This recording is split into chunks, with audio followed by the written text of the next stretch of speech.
Hi friends, welcome to honey Anu kitchen. ఈరోజు వీడియోలో మనకు బెబ్బరకాయలు ఏ విధంగా తయారు చేయాలో ఈరోజు వీడియోలో చూద్దాం.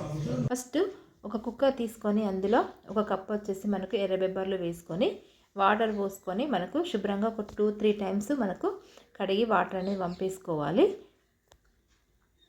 ఇలా వంపేసుకున్న తర్వాత దీన్ని ఒక 2 గ్లాసెస్ మనకు వాటర్ పోసుకొని ఒక 1 అవర్ నానబెట్టేసుకోవాలి. 1 అవర్ నానబెట్టుకున్న తర్వాత మనకు మూత పెట్టేసుకొని మన గ్యాస్ ఆన్ చేసేసుకొని ఒక 3 విజిల్స్ వచ్చే వరకు దీన్ని ఉడకనివ్వాలి. ఇలా ఉడికిన తర్వాత చూడండి, ఇలా మెత్తగా ఉడికిన తర్వాత దీన్ని పక్కన పెట్టేసుకొని వేరొక ప్యాన్ తీసుకొని మనకు కొద్దిగా ఆయిల్ పోసుకొని ఆయిల్ హీట్ అయిన తర్వాత అందులో పోపు దినుసులు, సన్నగా తరిగి పెట్టుకున్న పచ్చిమిర్చి,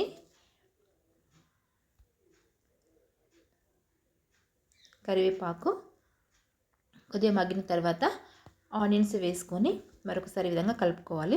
ఇలా కొంచెం మగ్గిన తర్వాత తగినంత సాల్ట్ వేసుకొని కలుపుకోవాలి. తర్వాత నిమ్మరసం, కొద్దిగా నిమ్మరసం, ఒక వక్క నిమ్మరసం వేసుకొని కలుపుకోవాలి. ఈ విధంగా ఇలా కలుపుకున్న తర్వాత మనకు ఉడికిన బెబ్బర్లు ఉంటాయి కదా, ఆ బెబ్బర్లు ఇందులో వేసుకొని ఒక 2 మినిట్స్ మనకు ఇందులోనే ఉడకనివ్వాలి.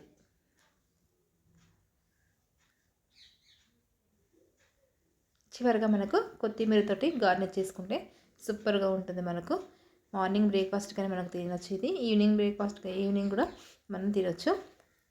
అంతే సింపుల్గా మనకు బెబ్బర్ గుడాలు రెడీ. ఈ వీడియో మీకు నచ్చినట్లయితే లైక్ చేయండి, షేర్ చేయండి, సబ్స్క్రైబ్ చేయండి. మరిన్ని వీడియోస్ కోసం పక్కన బెల్ ఐకాన్ని క్లిక్ చేయండి. Thank you for watching.